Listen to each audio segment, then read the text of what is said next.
Depuis vos différentes positions. Je suis Ekela, panafricain, président du réseau Vive l'Afrique libre.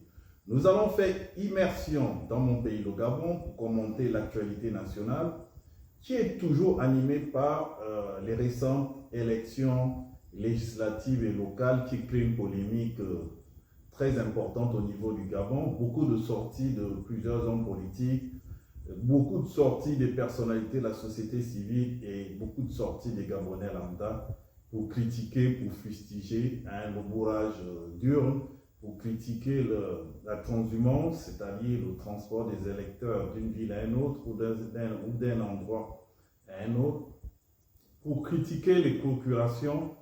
Donc c'est un peu ce qui fait la une au niveau du Gabon. Moi, mon sentiment, il est simple, c'est-à-dire qu'il faudrait que nous revoyions notre façon de fonctionner. C'est un problème réel de mentalité. Ce n'est même pas un problème du ministère de l'Intérieur, comme certains tendent à attaquer le ministre de l'Intérieur. C'est vrai qu'il y a eu des manquements au niveau des couvertures des isoloirs, où on a vu une couverture, je dis bien une, parce que c'est la même image, avec le pagne du parti du président, et une autre couverture avec je ne sais pas si c'est un drap ou quoi blanc, qui n'est pas totalement esthétique. Mais je pense que la conclusion que nous devons tirer de cette affaire est simple. Nous devons interdire le transport des électeurs d'un endroit à un autre.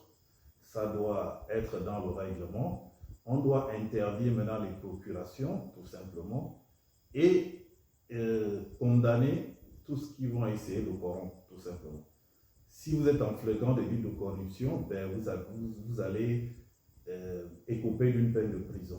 On doit encadrer ça par la loi. C'est plus simple, c'est-à-dire pour aller voter, il faudrait que les électeurs amènent un certificat de résidence qu'ils présentent aussi le jour du vote. Comme ça, au moins, on va en faire avoir une élection ou des élections transparentes dans notre pays. Parce que ce que le PDG et certains candidats de l'UDP nous ont montré, c'est une catastrophe. Quand on sait que le président de la République nous a dit que le coup d'État avait été fait parce que tout simplement les élections étaient tronquées. Maintenant qu'on a des élections avec autant d'irrégularités tronquées, quelle est la décision des gouvernants?